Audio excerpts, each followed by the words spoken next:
So now that I've covered season 1 of Moominvalley, it's finally time to dive into season 2, which I've actually never really talked about on my channel. Of course, I've dedicated entire videos to season 1 and season 3, but I've also talked about those two seasons a lot in my other Moomin related videos, whereas I don't really give season 2 the same amount of attention, and when I do, it's negative attention. I hate this seahorse. Her face fills me with rage.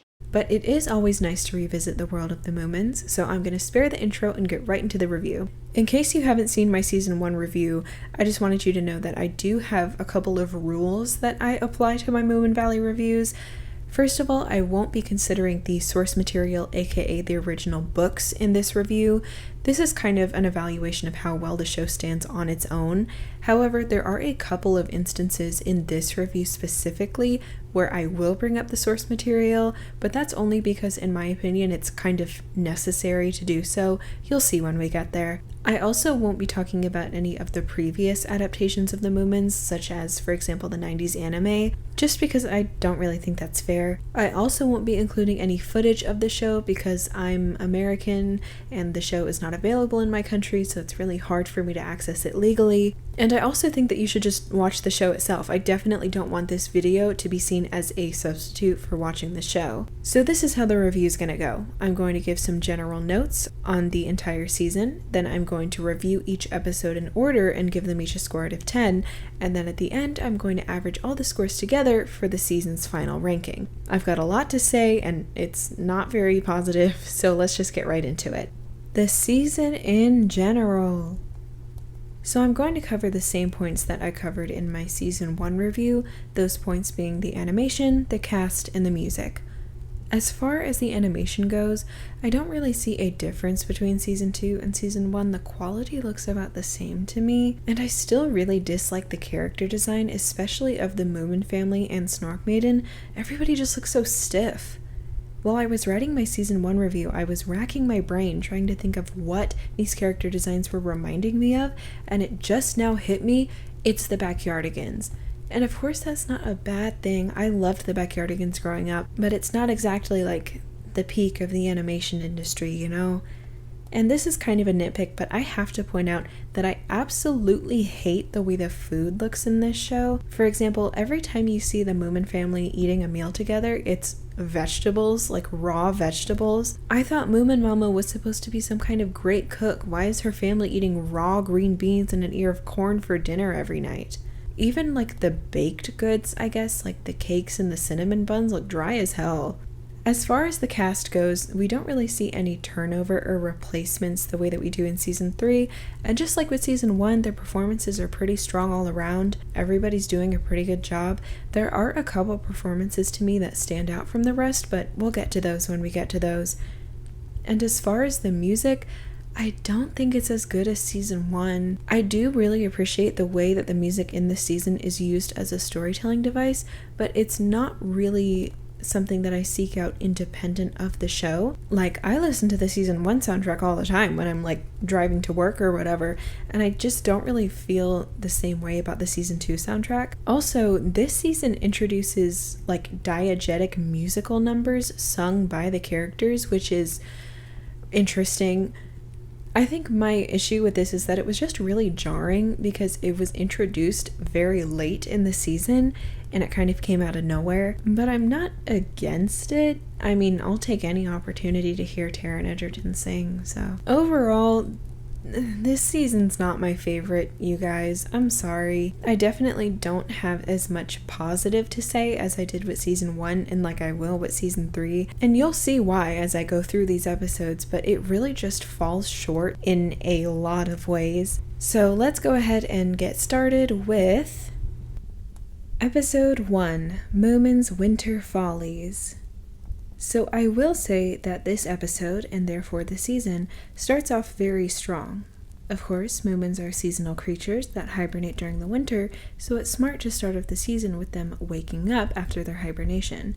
The beginning of this episode also sets up a little bit of continuity from the season 1 finale, which I appreciate, and the song playing throughout the opening montage, called First Day of My Life, is obviously a clever choice. So in this episode we're introduced to Brisk, and Listen, I wanted him to have like a redemption arc so bad because I liked him in season 3, but I remember not liking him in season 2, and now I remember why. He's just really unfunny and uninteresting, and I also just don't like his dynamic with Snork Maiden, considering they have kind of a romantic thing going on, or at least she's into him and he kind of likes the fact that she's into him, you know what I mean? Especially because in season 3, we're introduced to the concept of Mr. Brisk possibly being Little Mai's dad, which would make him very much an adult, and Snork Maiden is a teenager, so I don't love that.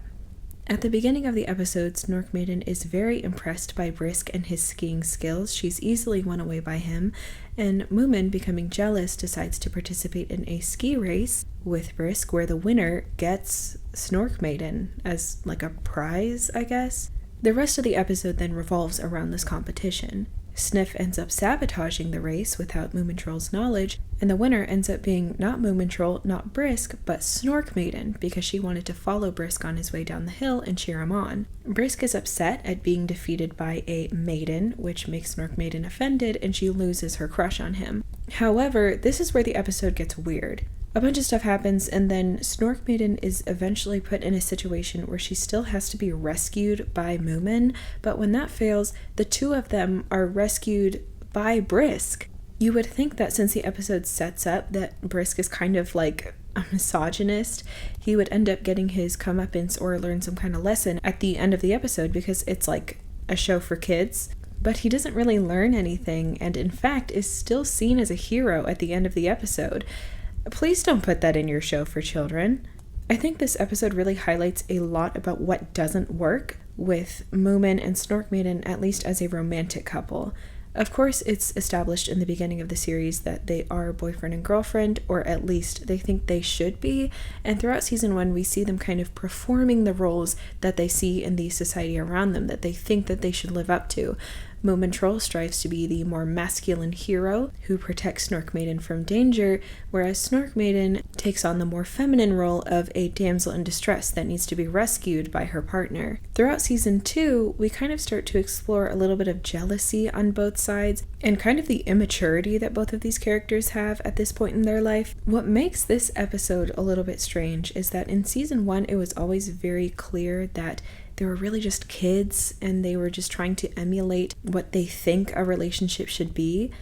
But for some reason, in this episode, their relationship is given a lot of weight by the story, and Moomintroll's need to win back Snork Maiden's affection and be this very macho man for her is taken very seriously. I also just despise the trope of a woman being used as a prize for two competing men, and this is a trope that I think has been really cleverly handled in other children's media like The Amazing World of Gumball or Gravity Falls. And Moominvalley, obviously being a more modern adaptation of a very old franchise, had a really interesting opportunity to kind of subvert this trope and turn it on its head and go with a more feminist or equality-driven message, and it just didn't do that. And I think the way that it handles this sort of topic is very interesting and not in a good way. I'm going to give this one a 4 out of 10. It had a strong opening, but it took a considerable nosedive towards the middle and end of the episode. And again, I really just dislike the way the topic of misogyny and gender was handled, especially considering the show is being marketed towards children. Episode 2, The Fire Spirit. I feel like with each season of Moominvalley, there's one episode that ends up becoming a fan favorite. Season 1 has the Spring Tune, and Season 3 has Lonely Mountain, and Season 2, of course, has The Fire Spirit. I also don't think it's a coincidence that these episodes are also the ones that happen to be Snufkin or Snuff-Min centric. And as far as these episodes go, this is the worst one, and I honestly don't have that much to say about it. This, of course, is our introduction to Snufkin this season, and it's always nice to see him. The episode follows him on a quest to return a fire spirit back to the volcano where it lives. It is very nice to see him caring for this fire spirit and being so openly affectionate. It really mirrors his interactions with the creature TT Wu from season 1, and it's a really nice way to show the growth and evolution of this character. Speaking of characters, Moomin, Sniff, and Snork Maiden accompany Snufkin on this journey, which I really like. I like to see this quartet of characters interacting with each other, and one dynamic that I really like that I don't think is explored often enough is that of Snufkin and Snork Maiden. They're both so close to Moomintroll, and both, I feel, have very different perspectives of him, and the two of them seem to have a friendship, despite honestly both being love interests of Moomin. I think there's a lot of really interesting character stuff there, and I wish that they would delve into it a little bit more, but anyways. My main issue with this episode is just that the stakes are so low. See, once the fire spirit is returned to the volcano, it's revealed that its return will then trigger an eruption that threatens to destroy the whole of Moominvalley, which you'd think would be kind of a big deal. But this is episode 2 in a season that is very much not about volcanoes, and that kind of ruins the stakes that this episode would have had. And overall, I think the conflict of this episode was resolved much too quickly and easily. I think it probably would have been better had it been expanded into a 2-episode arc, kind of like how in season 1 they had all of that theater business that took over 2 episodes. I understand why they didn't, though, considering a lot of the later half of this season is dedicated to what I like to call the lighthouse arc, and there maybe just wasn't room for an additional episode about this story. And as it stands, it's still an enjoyable episode. I'm going to give this one a 6 out of 10. It's pretty solid. It's not really one I seek out very often, and in comparison to the other fan favorite episodes that I mentioned, it's just not as effective to me. Episode 3, Moomin Papa and Son. So earlier I mentioned that there were certain performances among the cast that stood out to me, and one of these performances is absolutely Matt Berry's. I think he's just giving an amazing performance. His line deliveries are so creative, and he has this way of taking a very mundane line and turning it in a way that makes it funny. So I love Matt Berry's performance as Moomin Papa. I just wish I loved Moomin Papa. Season 1 established that he had a little bit of an ego and a tendency to be self-centered, and here in season 2, it's back and it is so much worse. So at the beginning of this episode, Mrs. Filion basically tells Papa that he's wasted his life, he's not being productive, and he needs to go and get a job. Which, like, do you have a job, ma'am? I love that this is the 2nd episode in the show where the entire plot is kicked off because Mrs. Filion just doesn't know how to mind her own business. So Papa really takes her words to heart. He decides that he's wasted his life and he decides to go out and get a job. Which, okay, what a wonderful life that is. This is a society which, from what we can see, does not have money or an economy. And in this society, a job is not something you get because you need money, because you need to survive. It's something that you can go and get for your own personal fulfillment, like a hobby. Look, all I'm saying is if I didn't have to go show up to work every day, I wouldn't. And of course, I must acknowledge that I am very lucky to be able to monetize this YouTube channel, which really is just a hobby, and I get to do what I love and make money from it. So thank you guys so much for watching my videos and subscribing to my channel.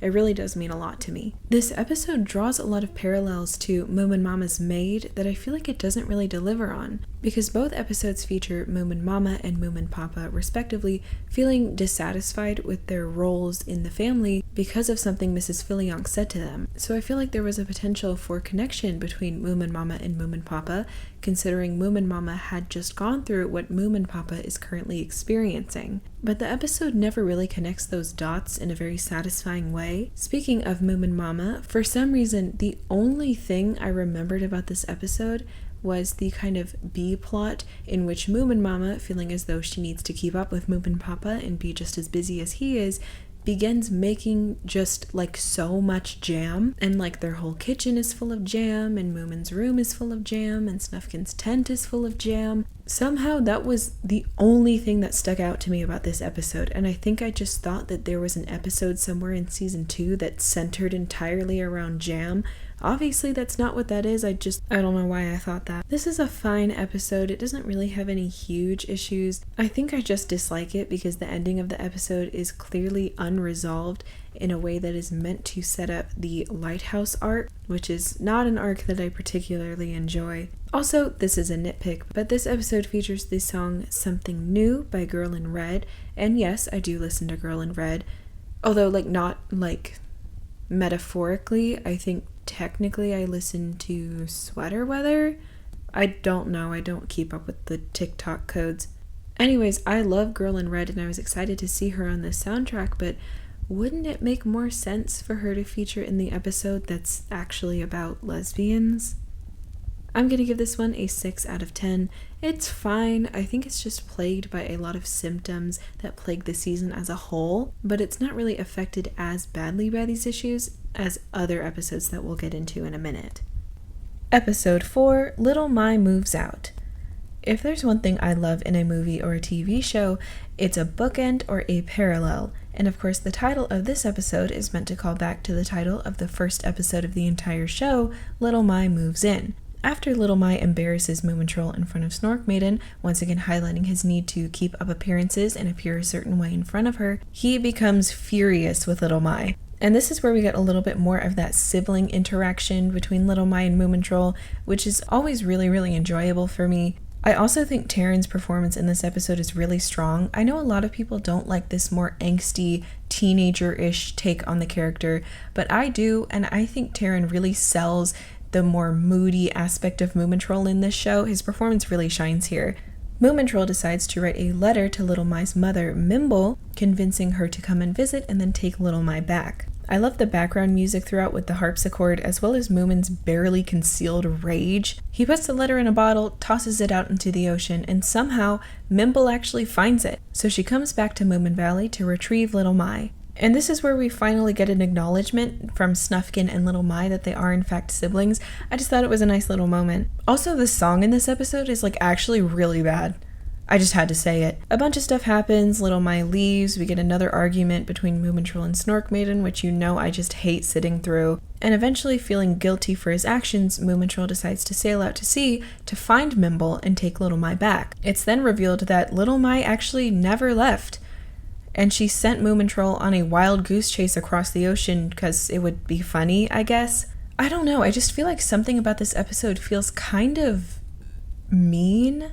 I think I just don't like the way that Moomin is punished when really he didn't do anything wrong. Little My treats him terribly in this episode. She makes fun of him in front of his girlfriend. She whacks him in the face with a fly swatter. She's constantly insulting him. And of course, that's part of their sibling dynamic. Siblings make fun of each other. It happens. In fact, I think the reason I like this version of Little My so much when a lot of people don't is because she reminds me of my own little sister. But I feel like this episode just takes it a little bit too far, especially in the ending. Of course, it's not unusual for Moomins to have more of a cynical, mean-spirited sense of humor, especially in the comic strips, but this isn't done in a way that feels clever or funny.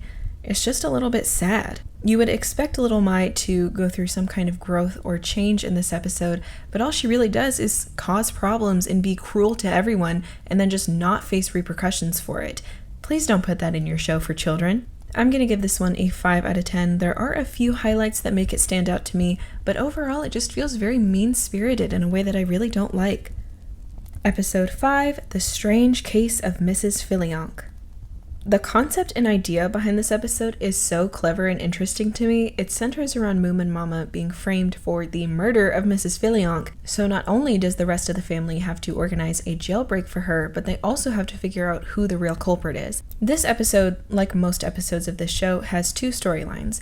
We have one in which Moomin breaks Mama out of jail, and it kind of follows their journey as fugitives on the run from the law. And then we have a second storyline where Moomin Papa, along with Sniff, which is an interesting pairing, tries to find who did murder Mrs. Filionk. This is kind of a rare case in which the A-plot and the B-plot are equally interesting to me. I like seeing Moomin Mama and Moomintroll interacting in this way, and I also really like the pairing of Moomin Papa and Sniff. It's kind of out of nowhere, but I really love it. And it's kind of fun seeing them interview this whole colorful cast of characters trying to get to the bottom of this mystery.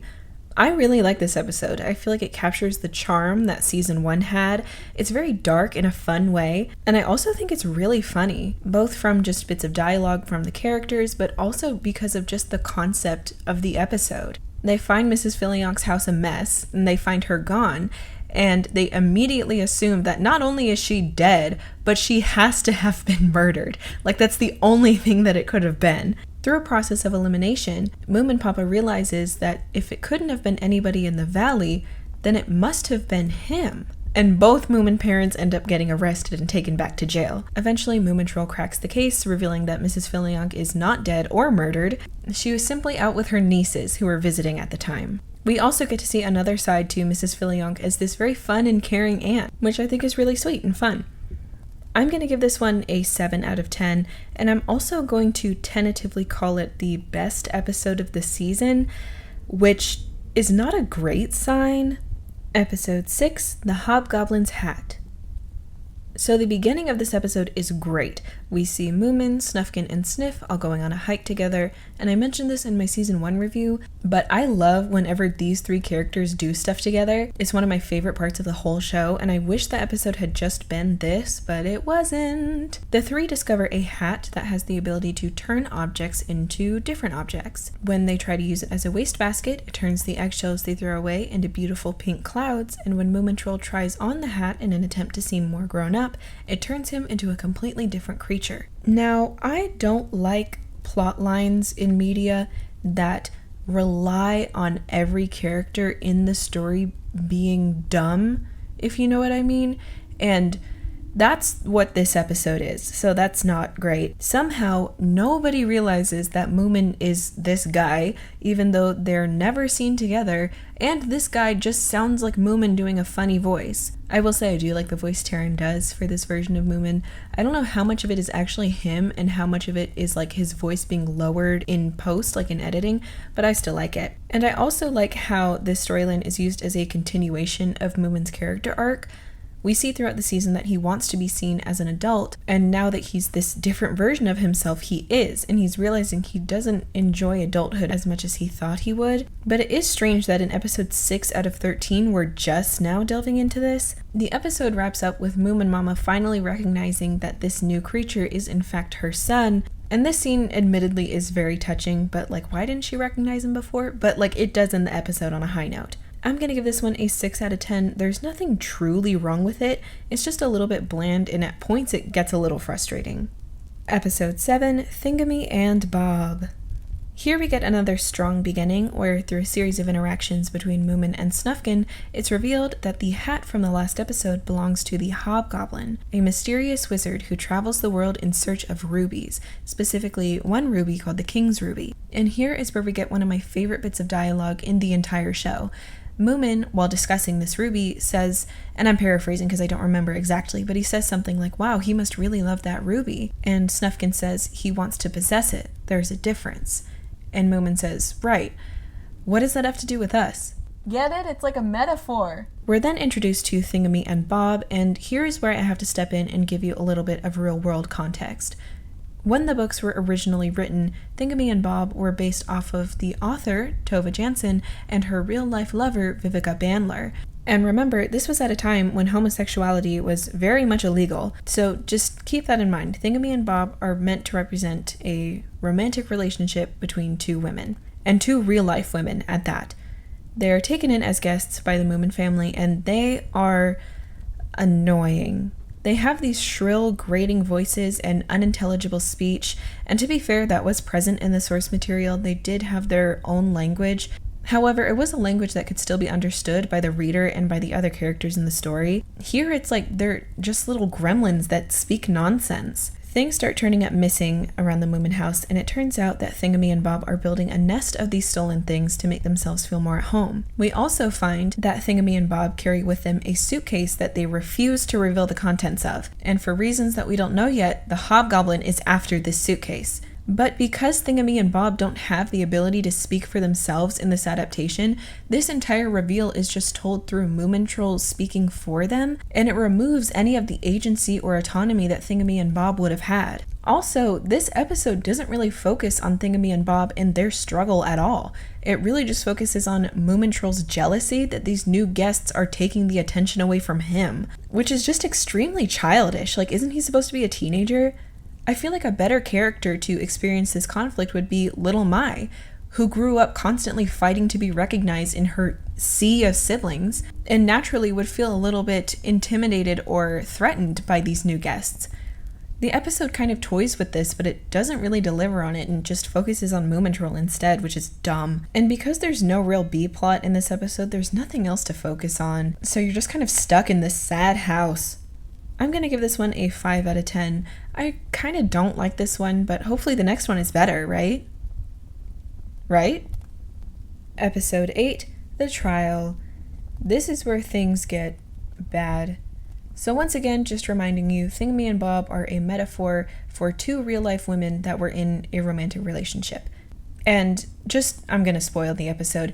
It's revealed that Thingamy and Bob have the King's Ruby that the Hobgoblin is after. That's what's in their suitcase. And this ruby was originally written as a metaphor for the love between these two women that they have to keep hidden from the world. So keep that in mind as I go through the rest of this episode. So the Groke is back, and it turns out she's also after this ruby. So the Moomin family put together a trial to determine who the suitcase belongs to. A bunch of boring stuff happens. It is nice to spend time with these characters, but eventually it's revealed that the contents of the suitcase is the King's Ruby. It's determined that this ruby belongs to the Groke. The ruby is then taken by Sniff, who was defending the Groke in this trial, and then the Hobgoblin shows up, obviously, to take the ruby. A bunch of boring stuff happens, and then Sniff shatters this ruby.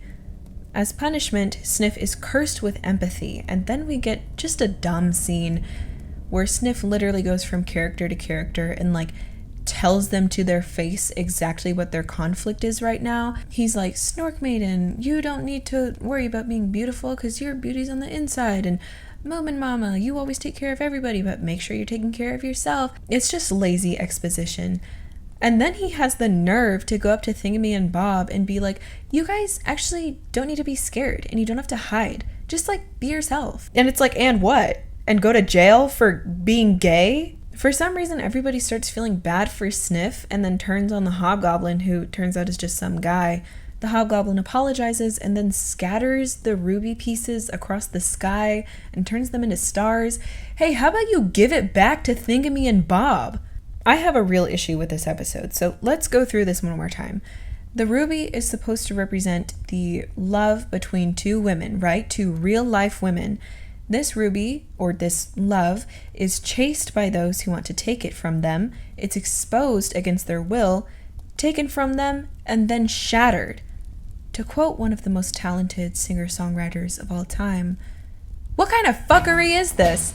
It just feels disrespectful, especially considering that this is a modern adaptation where the writers had the opportunity to push for more explicit representation, and also because this show features a romantic relationship between two male characters that is handled with a lot of respect and nuance. And it's just weird to me that this same courtesy wasn't extended to Thingamy and Bob, especially considering that Thingamy and Bob were based off of the real-life author and somebody she was very close to. And outside of the real-life context, the optics of this are just bad. To have two lesbian-coded characters in a children's show have quite literally their relationship exposed against their will and then taken and then broken, please don't put that in your show for children.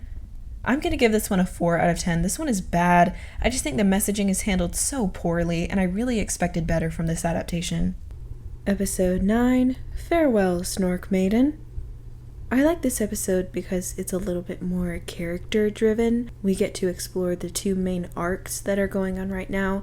We have Moomin Papa's dissatisfaction and his sort of midlife crisis that he's going through, as well as Moomin's growth and his transition into adulthood. I'd like to point out that it's very interesting the way that this series treats the Groke. She went from very scary to very sympathetic to basically just kind of being a joke. Nobody in universe really takes her seriously, but later in the season, which we'll get to, they still try to use her as kind of an antagonist or something to be feared, and it's a little bit confusing. So here's where we get our big shakeup of the season, where Moomin Mama and Moomin Papa decide to leave Moominvalley and move to an island in the middle of the sea, of course taking Moomintroll and Little Mai with them. When Moomin breaks the news to Snork Maiden, she's very upset that nobody asked her what she thought of the situation, which, why would they?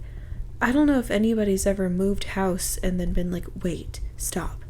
Let me first consult my son's girlfriend and see what she makes of this. Moomintroll decides to stay behind in the valley and build a house with Snorkmaiden. And here we kind of get Moomin struggling with his newfound independence, as well as Moomin Mama's struggle to let go of her son. And this is honestly something that's very relatable. I remember being in college and struggling with being on my own without my parents. I also had a lot of mental health issues that were unchecked at the time, but it's still nice to see. I think it's a good thing to put in your show for children. My problem with this episode is that it is chock full of arguments between Moomin and Snorkmaiden, which Listen, I've really been trying to view this show through the lens of maybe a child that would be watching, and I don't understand how this is entertaining for kids. Like, even I as an adult struggle to sit through this stuff. Basically, Snorkmaiden is upset because she feels like Moomin Mama is trying to take over their new life together as a couple, and she feels undermined. So she forces Moomintroll to push Mama away,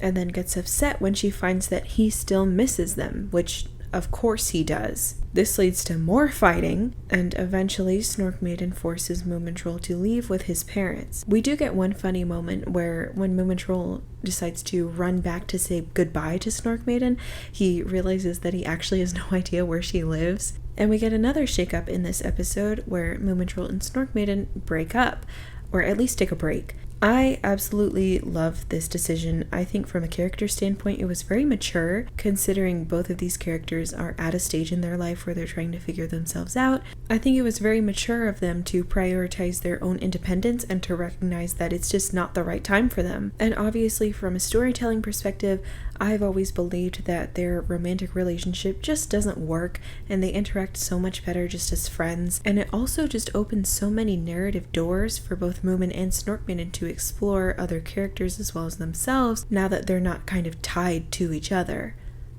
I'm going to give this one a 6 out of 10. It is a little bit tough to sit through at points, but it does a really good job of ending this chapter of Snorkmaiden and Moomin's relationship.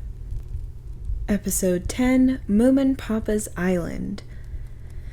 So here is where we officially get started with the lighthouse arc I've been mentioning throughout this video, which I don't know how you feel about, but I simply cannot stand it.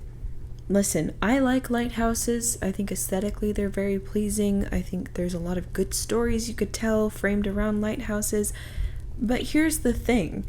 The show is called Moominvalley. So to remove your main characters from the valley, as well as all the supporting characters that live there, is gonna make things kind of boring. And it just makes the show feel so stagnant.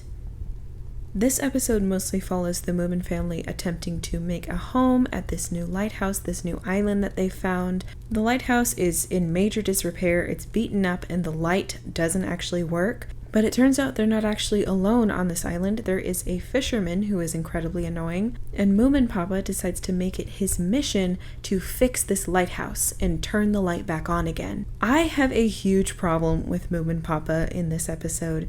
I get that he's going through a midlife crisis. I understand that he's feeling restless, but I think his actions in this season are just so selfish. He's literally just uprooting everyone's lives, taking them away from their home and from their friends, and putting them in this new environment where they don't have access to any of the things they love. I feel especially bad for Moomin Mama. She's shown throughout this episode and the next one to be struggling without a garden. She loved her garden at home, and she's unable to have one here because Moomin Papa insists that all of their food should come from the sea, and that he should be the one to provide for the family and to bring them their food. Everyone is unhappy on this island, except little Mai, who's like hanging out with a fisherman. There was one scene where I felt joy, and that was one in which these big waves start coming in on the island. And the reason that it made me happy was because it reminded me of that one level of Donkey Kong Country Returns with the big waves. And I love that game, so that made me happy. But then, very quickly, I was made unhappy because these same big waves caused Moomin Mama to lose her garden, the garden that she was trying to build on this island. And guess what? Papa still can't light the lamp, so why are we even here? Moomin Mama's unhappy, Moomin Papa's unhappy, Moomin Troll found a horseshoe. The family decides to try and return home, but their boat is destroyed, and in the end they decide to stay and try one more time to make a new life on this island. I'm going to give this one a 5 out of 10. It has its moments, but in case you couldn't tell, I really just dislike this new location, and it's just not very fun to just watch these characters be miserable for 20 minutes. Episode 11, Moomin Mama's Mural. I do love that Moomin Mama is getting her own episode. I really do think she's the heart of the show.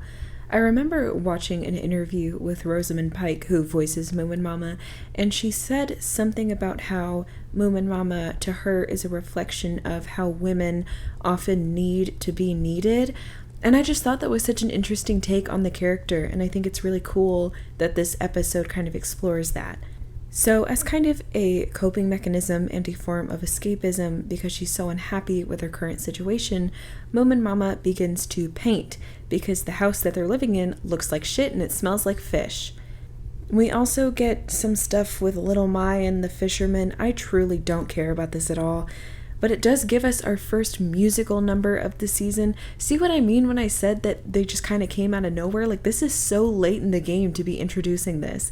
There is one enjoyable scene where the family is all sitting together at dinner. It starts off a little bit sour considering Moomin Papa literally fails to notice any of Moomin Mama's efforts to make the house look better. But it's kind of fun to watch Moomin Mama, Moomin Troll, and Little Mai kind of team up as a united front to steer conversation away from the lighthouse lamp to avoid upsetting Moomin Papa. Something about it just felt very realistic and grounded to me, like something a real family would actually do. And here we're introduced to my favorite characters, the seahorses. So remember how I mentioned that Moomin Troll found that horseshoe in the last episode? Well, here he sees the seahorses playing on the beach, and he tries to say hello, but they run away, and he notices that their hoof prints match the horseshoe that he found. I wanted to just skip over this and not mention it, but it's gonna be important later. We then see that through her painting, Moomin Mama is quite literally transported home. I feel like this is very sad because she's trying and failing to deal with the turbulence of this new life that she's basically been forced to take on. And her husband completely fails to notice how upset she is and how much she's struggling. Like, oh my God, if my non-existent husband were treating me this way, oh my God, divorce. Absolutely divorce. You can take your midlife crisis to Point Nemo or whatever it is you're trying to go and leave me in my house with my dumpling of a son and my gremlin of a daughter. It's good, isn't it? I drew this. Overall, I'm not really sure what this episode is trying to say about art as a form of escapism and kind of coping mechanisms in general, because throughout the episode it's shown to be something that is harmful for her, and she eventually comes to the conclusion that it doesn't matter where she is, it's more important to be with her family than to be in her home. And I'm sorry, but I fundamentally disagree with this. I don't think it's fair that at the end of the episode, Moomin Mama embraces the island and forgives Moomin Papa and is basically forced to settle for a life that she doesn't want. Like, if all that mattered was being with family and it didn't matter where you were, why didn't they just stay home? Why didn't Moomin Papa go to the island in the first place? Why was this a lesson that Moomin Mama needed to learn? I mean, at least she's not miserable at the end of the day, but why is she the one that has to make this sacrifice? I don't like it. I'm going to give this one a 5 out of 10. Again, I do love that this is a more mama-centric episode, but the resolution is just weird and bad. And speaking of weird and bad, Episode 12, Moomin Troll and the Seahorses. So during the whole lighthouse arc, Moomin Troll's character development was kind of put on hold, considering he was shoved to the side because of everything his parents had going on. So what I like to imagine is that all the writers sat in their little writer's room around their big table, just like they do in the movies, and they said, okay, So what are we going to do with Moomintroll? He just broke up with Snork Maiden, and now he's on this island. He's isolated. What are we going to do with him? Maybe we can have him discover some of his own interests, or maybe some values that he has, take some time to explore himself, find his own independence. And then somebody in the back raised their hand and was like, how about he tries to fuck a seahorse? So remember the horseshoe I mentioned? Moomintroll is now trying to return it to these seahorses who he's suddenly in love with for some reason. And these seahorses are just terrible. They're so irritating, both in the way that they speak and in the way that they act, but also in the way that they just openly mock Moomintroll to his face. It's so, like, upsetting. It reminds me of, like, and this might be too specific of a situation, but it reminds me of, like, when you're in middle school and a group of popular girls will kind of, like, adopt one of the quote-unquote weird girls into their group, and they act like they're her friend, but really it's just because they're making fun of her behind their back. And then this poor girl thinks that she finally has a good group of friends, and popular ones at that, but they're really just getting close to her because it's all a joke to them and they think that she's weird and gross. That's what this is. That's what this feels like. And for some reason, Moomintroll is still into her, or them. I don't know if it's both of them. And for some reason, Little Mai takes it upon herself to be his wing woman in this situation. Why? You were there on the beach. You saw them making fun of him. Why would you want to help him pursue them? And why, from Moomintroll's perspective, would you believe her when she decides to help you? When has she ever decided to help you out of the goodness of her own heart? And of course, here we get another musical number.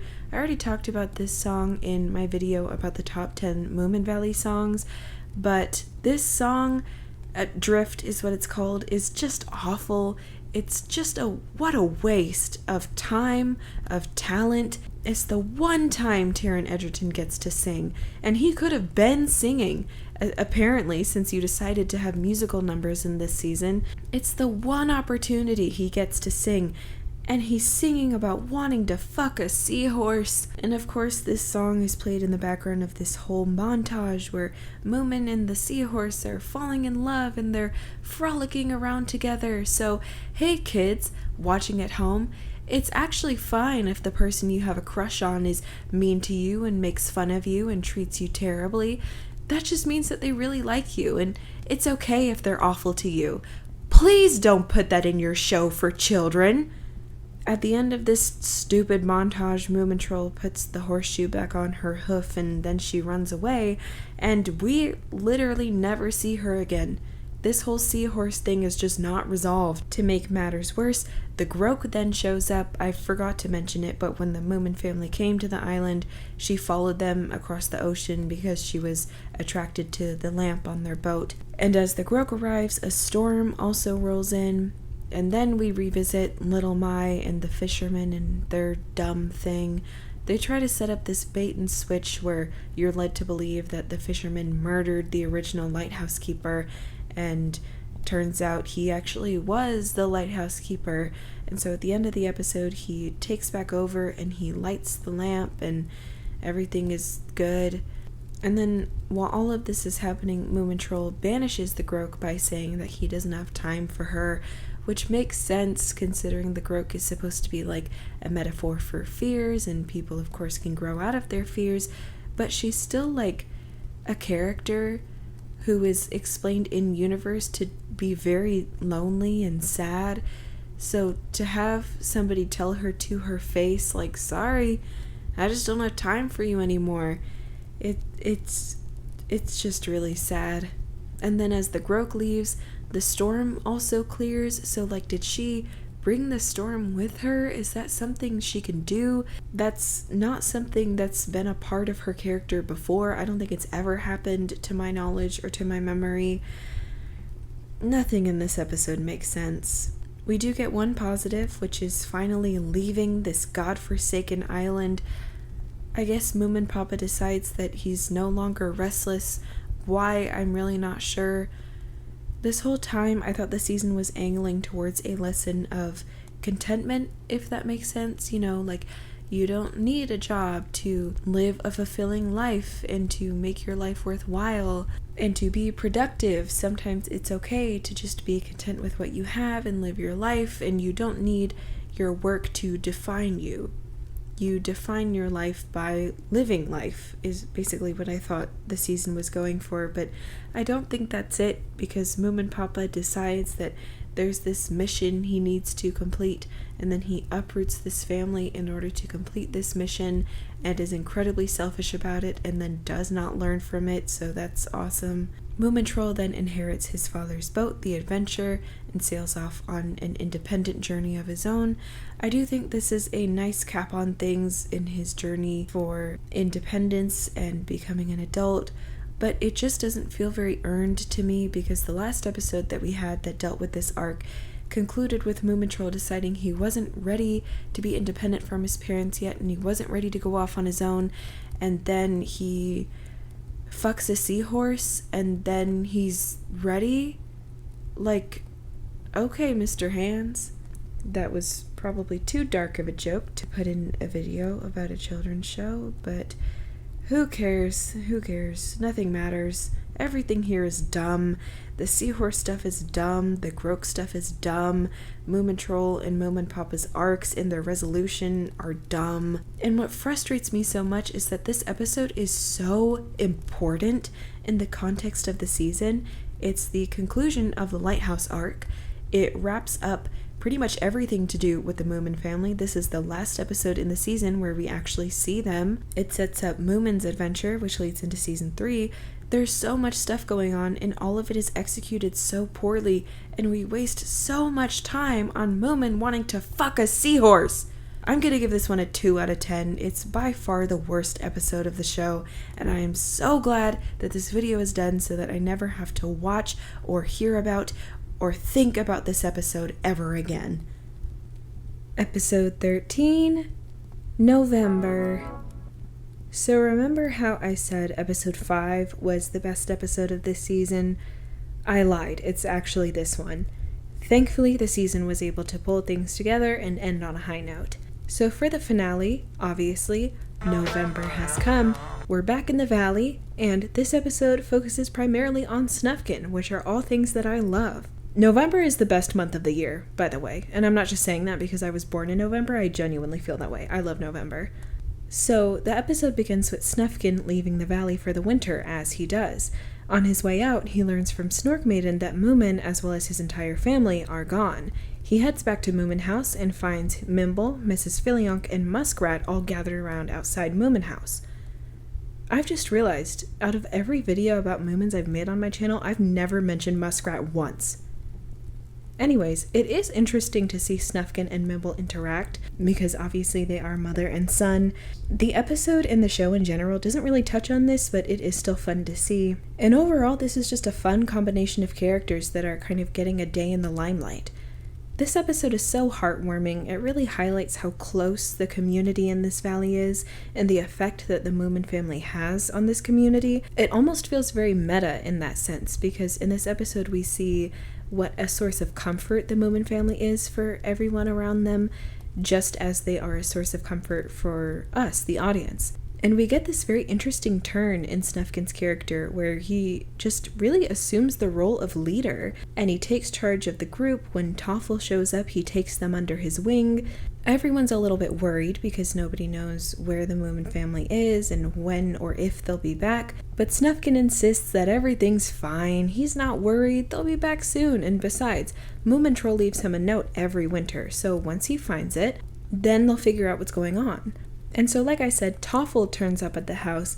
I know I said I didn't like Toffle in my season 3 review, but I actually really like them in this episode. They're just very small and very cute, and I really like seeing their relationship with Snufkin.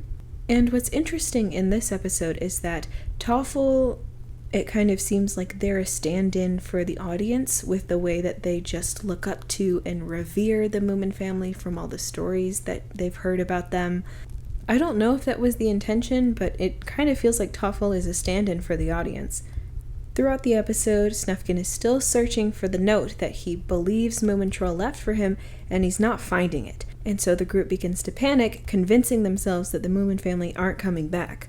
Eventually, winter arrives and everybody leaves the house, and as Snufkin sets off on his own once again, he hears Toffle eagerly calling him back to the house, and saying that the Moomin family is coming back. Snufkin is overjoyed. He races back to the coast where Toffle is waiting, and together they stand and wait for the Moomin family to come home. And that's how this episode and the season ends. Overall, I think this is a really great cap on things. I want to once again touch on the original source material for a second. So the last book ever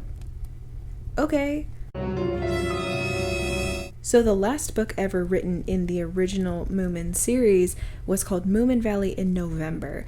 And this book is a lot more dark than the previous ones, is a lot more somber in tone because of a lot of personal issues and grief that the author was going through at the time. And it ends on a very ambiguous note, with everybody in the valley being unsure if the Moomins will or won't return. And so I think having this happy ending to this episode kind of brings things full circle while still preserving the ambiguity of the original ending. It really feels like a homage. We also get this very interesting role reversal with Moomin and Snufkin, specifically Snufkin because Moomin isn't actually seen in this episode. As you know, Snufkin leaves the valley every winter to go off on his own, and Moomintroll is left at home to wait and long and pine for Snufkin.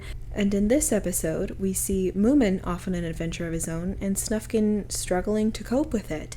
And the episode ends with him and Toffle waiting for Moomintroll to come home, just as Moomintroll waits for Snufkin every year. It's very interesting. These characters are coming closer and closer to understanding each other's perspectives and learning to communicate with each other and understand each other. It's really well-written character development. Overall, I think this is an excellent finale. It really does feel like a love letter to the world of the Moomins. I think it was a bold choice not to feature the Moomin family at all in this episode. And I do really appreciate the way it handles the original source material, bringing things full circle and providing a happy ending for us without ruining the ambiguity of the original ending. I'm going to give this one an 8 out of 10. I'm so glad that we were able to go out on a more positive note here. This is a great finale, and it's a great episode on its own. But to be honest, I think that it would have made a great series finale if the show had ended here. Although I will say, if I were a kid watching this show, I don't know if I'd be able to take it, because my favorite show when I was a kid was Teen Titans, and I still haven't fully recovered from that season finale. So now that we've gone over every episode in the season, it's time to tally up the scores and get our final ranking for the season as a whole. And now that I've crunched the numbers, hopefully my math is right, our score comes out to a 5.3 out of 10, which I'm going to round to a 5. So that's not great. Overall, my biggest issue with this season is that it just lacks charm, in my opinion, compared to seasons 1 and 3. It almost feels as though the writing changed hands between seasons 1 and 2, which it didn't, so that's very strange. I think on my most recent rewatch of this season, it finally clicked in my head that I was, in fact, watching a show for children, and that really changed the way I looked at a lot of the writing in this season. And I think ultimately the way that certain issues were handled, like that of gender equality and female characters like Snorkmaiden and same-sex relationships, were just really handled very tastelessly, in my opinion, which is surprising for an adaptation like this that's been pretty good about stuff like that so far. Overall, this season just missed the mark for me in a lot of ways. I hope you guys enjoyed this review. I hope it wasn't too boring. I feel like it was a little bit less structured than my season 1 review because I had a lot more to say and a lot more to complain about, and at certain points I think maybe I got carried away with my emotions, but I hope it was still enjoyable and easy to follow for you guys. And I will be re-reviewing season 3. I haven't decided if I should keep up the original review. Let me know in the comments. But I'm going to review season 3, which, spoiler alert, is my favorite season. So if you liked the more positive, structured nature of my season 1 review, then you're in for a treat. So if that's something that you're looking forward to, make sure to stick around. Thank you so much for watching this video. If you liked it, be sure to give it a thumbs up. And if you liked me, be sure to subscribe to my channel. If you want, you can even turn notifications on so you'll be the first to know when I'm getting a divorce from my horrible top hat of a husband. This isn't a Clockwork Orange, okay? I don't want to marry a lighthouse keeper. Anyways, that's gonna be all from me. I have to go sing a song to this horse I have a crush on. I will, of course, be singing Genuine's Pony. Bye! The one that goes, Yeah? Wait.